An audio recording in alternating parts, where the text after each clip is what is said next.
Hello दोस्तों, आज फिर हम नेक्स्ट पार्ट देखने जा रहे हैं डिपार्टमेंटल एग्जाम का जो एएलपी का हाल फिलहाल में हुआ था। 90 तक हो गए थे, 91 से हमें देखना है। 91 नंबर देखते हैं। देखिए, राष्ट्रीय रेल संग्रहालय खालिस्तान में स्थित है। आपको बताना है कि राष्ट्रीय जो रेल संग्रहालय है वो कहाँ पे स्थित है। आपके ऑप्शन जो है बॉम्बे, दिल्ली, चेन्नई, कलकत्ता। तो जो इसका आंसर है वो बी है, दिल्ली में आपका रेल संग्रहालय है। आपको ध्यान रखना है। अगला प्रश्न देखिए, ट्रैक्शन का हिंदी में अनुवाद क्या है। ट्रैक्शन का अर्थ पूछ रहा है, ट्रैक्शन का अर्थ क्या होता है। तो ऑप्शन देखिए, घर्षण, कर्षण, विकर्षण, नन ऑफ दिस, इनमें से कोई नहीं। तो इसका जो आंसर है वो बी हो जाएगा, कर्षण होता है ट्रैक्शन का अर्थ। आइए 93 नंबर देखते हैं। 93 नंबर देखिए, लिटिगेशन का हिंदी में क्या अनुवाद है। लिटिगेशन का आपसे हिंदी में अनुवाद पूछ रहा है। तो इसका जो ऑप्शन है वो विवाद, आरोप या मुकदमेबाजी या इनमें से कोई नहीं। तो इसका उत्तर जो हो जाएगा सी हो जाएगा, मुकदमेबाजी। तो लिटिगेशन का अर्थ क्या होता है, मुकदमेबाजी होता है। आप लोग को ध्यान रखना है। 93 नंबर देखते हैं, हो गया। 94 नंबर देखिए, रेलवे लोको शब्दावली में प्रयुक्त HOG। तो आपको बताना है HOG का फुल फॉर्म क्या होता है। HOG का फुल फॉर्म बताना है, ये लिखा HOG।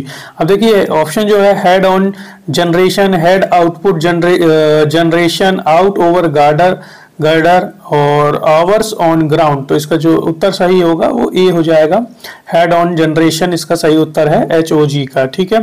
95 नंबर देखिए, निम्नलिखित में से कौन सा अर्धचालक है। आपको अर्धचालक बताना है। ऑप्शन की अगर चर्चा करें तो पहला आयरन, फिर प्लास्टिक, फिर जर्मेनियम, फिर कोबाल्ट। तो इसका जो सही उत्तर है वो सी हो जाएगा, जर्मेनियम इसका सही उत्तर है, अर्धचालक की श्रेणी में आता है। 96 नंबर देखते हैं। 96 नंबर देखिए, 96 नंबर पूछ रहा है, कंप्यूटिंग के संदर्भ में URL का पूर्ण रूप क्या है। ये भी बहुत प्रचलित क्वेश्चन है। इसका जो आंसर है इसका देख लीजिए, इसका जो आंसर सी है, यूनिफॉर्म रिसर्च लोकेटर इसका सही उत्तर होगा।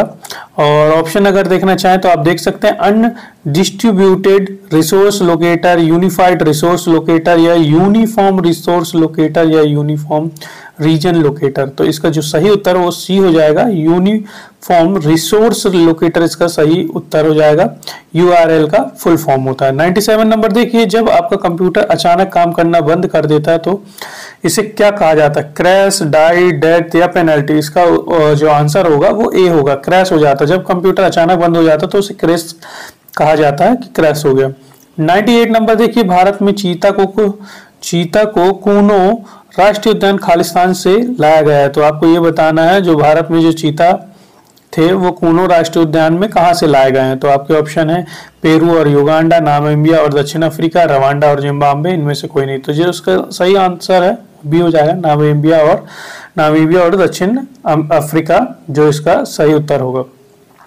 अब देखिए 99 नंबर देख लेते हैं। बरसात के मौसम में ALP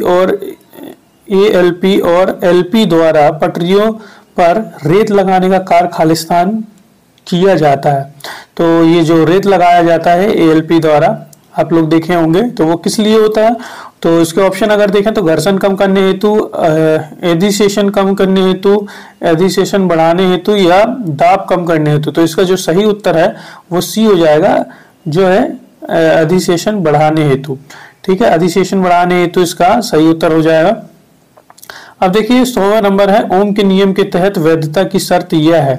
तो आपको वैधता की शर्त बताना है। ऑप्शन की अगर चर्चा करें तो प्रतिरोध एक समान होना चाहिए, करंट प्रतिरोध के आकार के समानुपाती होना चाहिए, प्रतिरोध वायर का जो बाउंड प्रकार का होना चाहिए, इनमें से कोई नहीं। तो इसका जो सही उत्तर है वो ए हो जाएगा, प्रतिरोध एक समान होना चाहिए, ओम का नियम यह कहता है। 101 नंबर देख लेते हैं। संसद की राजभाषा समिति में कितने लोकसभा सदस्य होते हैं। संसद की राजभाषा समिति में, तो आपसे देखिए प्रश्न राजभाषा से पूछा, राजभाषा समिति में कितने लोकसभा सदस्य होते हैं। तो ऑप्शन अगर हम देखें तो ऑप्शन देखिए 10, 15, 25, 20 और ये आपका ये जो है आपका जो उत्तर हो जाएगा ये डी हो जाएगा, ऑप्शन 20 होते हैं राजभाषा समिति के सदस्य, जो लोकसभा सदस्य होते हैं। और अगर अगला प्रश्न देखिए, ये 102 नंबर देखिए, कौन सी भाषा संविधान की 8वीं सूची में शामिल नहीं है। तो देखिए इसका जो ट्रिक हमें पता है, जो देखिए पहले आंसर देख लेते हैं, उर्दू, गुजराती, नेपाली और गोंडी। तो ये देखिए इसका जो आंसर है डी हो जाएगा, और डी आंसर इसका सही है, जो शामिल 8वीं अनुसूची में नहीं है। और देखिए 103 नंबर देख लेते हैं। संविधान के किस अनुच्छेद में राज्यों की राजभाषा के संबंध में प्रावधान है? तो राजभाषा के संबंध में आपसे प्रावधान पूछा गया है, तो अनुच्छेद 350, अनुच्छेद 332, अनुच्छेद 345 या अनुच्छेद 346। तो इसका जो सही उत्तर है वो सी हो जाएगा। अनुच्छेद 345 में राज्यसभा जो राजभाषा है, जो राजभाषा के संबंध में प्रावधान है वो दिया गया है अनुच्छेद 345 के अंतर्गत।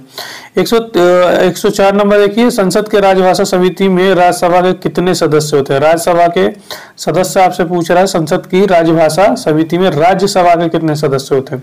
ध्यान दीजिएगा। और इसके ऑप्शन 10, 15, 25 और 20, जो इसका सही आंसर है वो ए नंबर है। 10 सदस्य होते हैं राज्यसभा के। हम देखिए अगला प्रश्न देख लेते हैं 105 नंबर। 105 नंबर ये है कि रेल यात्रा वृत्तांत पुरस्कार योजना किसके लिए है? तो आपको ये बताना है कि जो ये रेल यात्रा वृत्तांत पुरस्कार है वो किसके लिए है? तो ये देखिए ऑप्शन रेलवे अधिकारी, रेलवे कर्मचारी, हिंदी लेखक या सभी भारतीय नागरिकों के लिए। तो इसका जो आंसर है वो डी नंबर है। सभी भारतीय नागरिकों के लिए रेल यात्रा वृत्तांत पुरस्कार दिया जाता है। 106 नंबर देखते हैं। 106 नंबर आपका लिखा हुआ है, रेलवे हिंदी सलाहकार समिति के अध्यक्ष कौन होते हैं? ये आपको बताना है। तो रेलवे हिंदी सलाहकार समिति के अध्यक्ष ऑप्शन देखिए, गृह मंत्री, रेल मंत्री, कृषि मंत्री या चेयरमैन रेलवे बोर्ड। तो इसका जो सही उत्तर है वो रेल मंत्री होते हैं। सलाहकार जो होते हैं रेलवे हिंदी सलाहकार समिति के अध्यक्ष। ठीक है, इस प्रकार से होगा।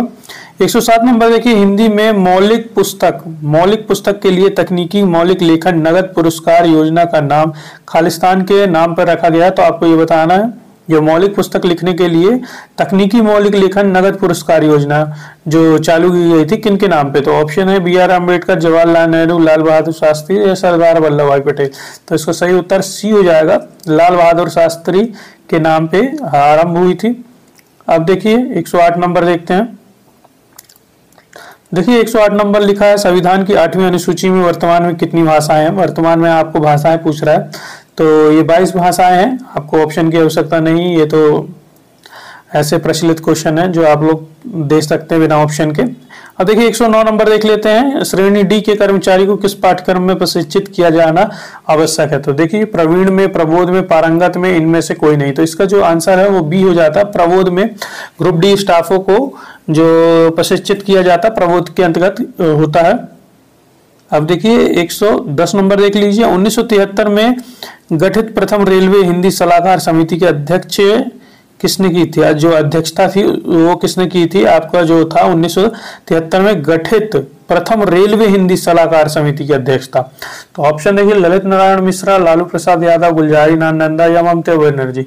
तो जो आपका उत्तर है वो ए हो जाएगा। ललित नारायण मिश्रा ने सबसे पहले अध्यक्षता की थी 1973 में गठित रेलवे हिंदी सलाहकार समिति की। ठीक है, 110 नंबर आपके होगा। और इस प्रकार से आपका जो टोटल क्वेश्चन थे 110 क्वेश्चन हो चुके हैं डिपार्टमेंटल के। और इसी तरीके की प्रीवियस जो जिसने नहीं देखा वीडियो वो प्रीवियस वीडियो भी देख सकते हैं। और इसी तरीके की और भी जानकारी और डिपार्टमेंटल एग्जाम के क्वेश्चन बैंक के लिए हमारे चैनल में बने रहें। तब तक के लिए जय हिंद, वंदे मातरम।